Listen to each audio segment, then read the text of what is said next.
2025 के अंदर दोस्तों जब इको को रीलॉन्च किया गया था ना, या कहे तो फिर 7 सीटर से 6 सीटर बनाया गया था, तब बहुत सारे लोगों ने कमेंट किया था भाई 7 सीटर की डिमांड तो बहुत तगड़ी थी लेकिन 6 सीटर की डिमांड इतनी नहीं रहेगी, सेल नहीं होगी। लेकिन आज मैं 2026 में खड़ा हुआ हूं और आज भी इसकी डिमांड उसी तरीके से है जैसे पहले होती थी। आज की वीडियो में मैं दिखाने वाला हूँ 6 सीटर वेरियंट खड़ा हुआ है सामने की तरफ, और ये इकलौता वेरियंट आता है 6 सीटर के अंदर। इसके अंदर एसी भी नहीं मिलता है और साथ ही सीएनजी भी नहीं मिलती है, तो भाई ये सिर्फ पेट्रोल में आपको देखने के लिए मिलती है। तो भाई सामने इको का 6 सीटर वेरिएंट खड़ा हुआ है, क्या कुछ मिलता है सब कुछ डिटेल में बताऊंगा, हर चीज को बहुत बारीकी से हाथ रख के बताऊंगा आपको। बट उससे पहले रिक्वेस्ट है, चैनल पे पहली बार आए हो तो चैनल को सब्सक्राइब कर लेना, और अगर वीडियो पसंद आए तो वीडियो को लाइक कर देना। तो चलिए बिना देरी करे वीडियो करते हैं शुरू, और शुरुआत करते हैं दोस्तों इसकी चाबी के साथ।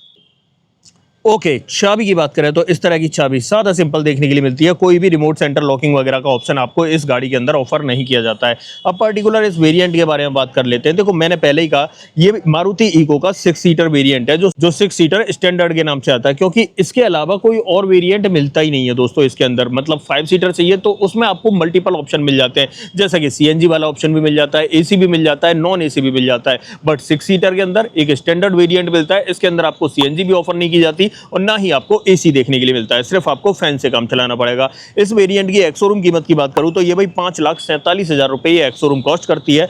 यहां पर मिलता है आपको 1.2 लीटर के 12N सीरीज का 4 cylinder naturally aspirated petrol engine, जो आपको 79 bhp की पावर और 104 न्यूटन मीटर का टॉर्क ऑफर कर देता है। माइलेज की बात करूं तो 19-20 का माइलेज ये आपको इजीली ऑफर कर देती है। चलो फ्रंट से दिखाता हूं क्या कुछ देखने के लिए मिलेगा। सबसे पहले हेडलाइट की बात करें तो यहां पर हेलोजन या कहें तो रिफ्लेक्टिंग बाउल आपको देखने के लिए मिलता है।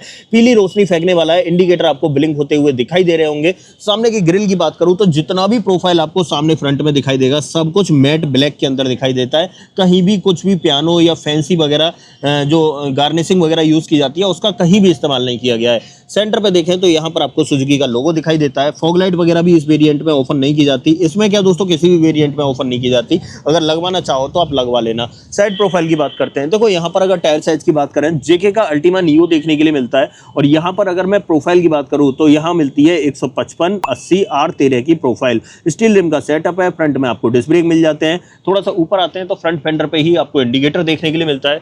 ORVM बड़े बड़े से इस तरीके के थार जैसे देखने के लिए मिलते हैं, बट हाथ से ही एडजस्ट करने हैं, हाथ से ही फोल्ड करने हैं।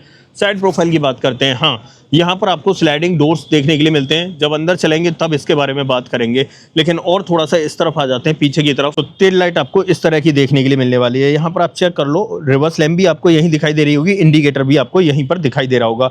यहाँ पर आपको इको के इनिशियल्स दिखाई देंगे, रियर वाइपर, डिफोगर, कोई मतलब नहीं दोस्तों इस गाड़ी के अंदर। साथ ही यहाँ पर हाई माउंट स्टॉप लैंप आपको जरूर देखने के लिए मिल जाती है। थोड़ा नीचे की तरफ आते हैं तो यहाँ पर आपको सुजुकी का लोगो मिल जाता है। नंबर प्लेट आपको यहाँ पर लगानी है। पीछे के वाले बम्पर में वैसे तो ये मैट प्रोफाइल में मिलता है, बट 2 पार्किंग सेंसर आपको ऑफर किए जा रहे हैं, एक यहाँ पर मिल जाता है और दूसरा यहाँ पर मिलता है। और एक और अच्छी चीज बताता हूँ, पहली बात तो ग्राउंड क्लियरेंस 160 mm का मिलता है, और यहाँ पर आपको स्पेयर व्हील भी दिखाई देता है। इस तरीके से आप नीचे की तरफ झांक के देखेंगे तो यहाँ पर आपको विजिबल हो जाएगा। काफी अंदर की तरफ है इसलिए ज्यादा पता नहीं चलता है। अब देखो यहाँ पर हम पीछे की तरफ खड़े हैं तो गाड़ी अनलॉक है तो बूट इसका इजीली ओपन हो जाता है, और इस तरीके का स्पेस मिलता है। ज्यादा स्पेस नहीं दे रखा है यार 6 सीटर वाले में, यहाँ पर आपको कम ही स्पेस देखने के लिए मिलता है, और पीछे कुछ भी नहीं रखा हुआ है। बस इस तरीके से छोटा मोटा सामान अगर रखना चाहो तो आप जरूर रख सकते हो। अब एक काम करते हैं, अंदर चलते हैं। पहले यहाँ पर डोर ट्रिम्स की बात करते हैं। देखो यहाँ पर अगर डोर ट्रिम्स की बात करें तो कुछ नहीं, सादा सिंपल बेसिक है। ये बड़े हैवी से क्वालिटी में और रफ फिनिश के साथ में ऑफर किए जाते हैं। डोर हैंडल्स आपको यहाँ पर मिल जाते हैं, ये चक्का आपको देखने के लिए मिल जाता है। नीचे की तरफ देखें तो ये एक सपोर्ट सिस्टम लगा दिया है इस बार, पहले नहीं आता था। यहाँ पर अगर देखें तो यहाँ 32 लीटर कैपेसिटी का पेट्रोल टैंक मिलता है। अंदर की तरफ दोनों ही सीटों के अंदर नॉन एडजस्टेबल हेडरेस्ट मिल जाते हैं। और सीटिंग में बात करें तो सादा सिंपल सी सीट है, यहीं से आप इसे रिक्लाइन कर सकते हो और यहीं से आप इसे फोल्ड कर सकते हो। यहाँ पर आपको एक लीवर मिलता है, इस लीवर से आप इसे फोल्ड भी कर सकते हो। बाकी किसी भी तरह के हाइट एडजस्टमेंट वगैरह का ऑप्शन नहीं मिलता है। और ये जो नीचे की तरफ लीवर्स दे रखे हैं ना, मैं इसे खोल के दिखा देता हूँ। यहाँ पर आपको इसका इंजन मिलता है, मतलब इसका इको का इंजन जो है ना, फ्रंट वाली जो दोनों सीट्स है ना, इनके नीचे ही देखने के लिए मिलता है। तो ये सेटअप आपको यहाँ पर दिखाई देगा। बाकी यहाँ पर ये ट्रैक्शन कंट्रोल और हेडलाइट लेवलर मिल जाता है। अब देखो यहाँ पर बात करें तो ये फैन के लिए वेंट बना रखे हैं, एसी नहीं मिलता है इस गाड़ी के अंदर, तो ये चीज़ आप ध्यान रखना। बाकी अंदर की तरफ बैठते हैं और फिर देखते हैं और क्या कुछ मिलेगा, क्योंकि ज़्यादा कुछ है नहीं, सब चीज़ नॉमिनल ही दी गई है इसके अंदर। अब जैसे ही मैं इग्निशन ऑन करता हूं तो चेक करो यार, इस तरीके का सादा सिंपल सा देखने के लिए मिलता है। इको के अंदर, ऑल्टो के अंदर और एस्प्रेसो के अंदर, तीनों के अंदर सेम ही सेटअप देखने के लिए मिलता है इंस्ट्रूमेंट क्लस्टर का।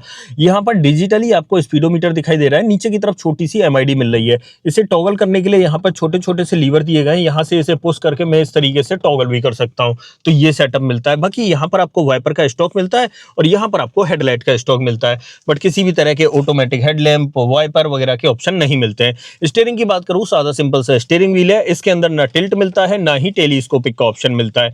आ जाते हैं यहाँ पर और यहाँ पर बात करते हैं। देखो एसी वेंट मैंने बताया था, ये सिर्फ फैन के लिए है क्योंकि इसके अंदर ब्लोअर मिलता है। यहाँ पर अगर एसी मिल रहा होता तो ये बटन जो है ना वर्किंग में होता, तो एसी नहीं मिलता है इस वेरिएंट के अंदर। साथ में ये ब्लोअर के लिए मिल जाते हैं, ऊपर ये जो है हेजार्ड बटन मिल जाता है। किसी भी तरह का म्यूजिक सिस्टम किसी भी वेरिएंट के अंदर ऑफर नहीं किया जाता है। अगर आप लगवाना चाहते हो तो कुछ प्रोडक्ट टैग कर दूंगा, वहां से आप मंगा लेना। नीचे की तरफ देखें तो यहाँ पर आपको एक 12V का पोर्ट मिलता है, एक स्पेस मिल जाता है जिसके अंदर आप फोन वगैरह रख सकते हो। ऐसे 2 स्पेस आपको नीचे की तरफ भी दिखाई देने वाले हैं। बाकी 5 speed manual transmission, manually operated parking brake मिल जाता है।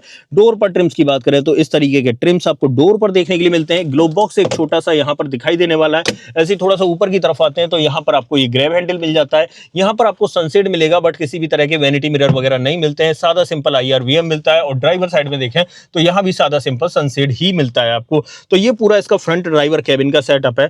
और 2025 में जैसा कि मैंने आपको कहा अपडेट होके आई थी, 2 चीजें अपडेट हुई थी।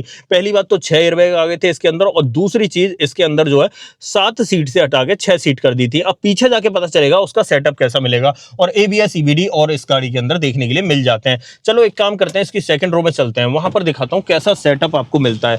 आ जाते हैं यहाँ पर, और मैंने पहले ही कहा था आपको स्लाइडिंग डोर्स आपको ऑफर किए जा रहे हैं। आते हैं यहाँ पर और जैसे ही मैं ऐसे पकड़ के पीछे खींचता हूँ ये इस तरीके से स्लाइड हो जाते हैं। अब देखो थर्ड रो में जाने का प्रोसेस जो है ना वो यही है कि यहाँ पर आते हैं और यहाँ से वॉक करके जो है हम थर्ड रो में जा सकते हैं। ठीक ठाक जगह मिलती है भाई थर्ड रो में। अब ऐसा बोलूँ कि बहुत ज़्यादा स्पेस है तो वो तो नहीं मिलेगा, नॉमिनल स्पेस से ही आपको काम चलाना पड़ेगा। बट यहाँ पर ये चीज़ चेक करो यार, मिड रो वाली जो सीट्स है ना वो आपको इस तरह से देखने के लिए मिलेंगी। भाई जैसे कैप्टन सीट आती है ना गाड़ियों के अंदर, कैप्टन सीट तो नहीं मिल रही है, लेकिन कैप्टन सीट वाला लोग आपको जरूर ऑफर किया जा रहा है। भाई यहाँ पर ये सीट इतनी कंफर्टेबल नहीं है जितनी होनी चाहिए। बाकी यहाँ पर ये जो हेडरेस्ट देख रहे हो ना, ये सिर्फ सॉफ्ट है, बस फॉर्म है, इसके अंदर ज़्यादा कुछ है नहीं। ठीक है, बाकी यहाँ पर मैं बैठ के दिखा देता हूँ। यहाँ जो बैठेगा वो तो आराम से बैठ सकता है, कोई दिक्कत नहीं होगी, उसके पैर तो आसानी से आ जाएंगे ठीक ठाक। ठीक है, लेकिन यहाँ से जाके जो पीछे बैठेगा ना उसके लिए थोड़ा सा दिक्कत हो सकती है, क्योंकि आप स्पेस देख पा रहे होगे काफ़ी कम और नॉमिनल स्पेस ही आपको देखने के लिए मिलता है। हाँ, अब ये बात आ गई कि पहले 7 सीटर बंद करके 6 सीटर बनाई गई थी। अब देखो पीछे वाली सीट आपके सामने है, क्या इस सीट पे 3 लोग नहीं बैठ सकते?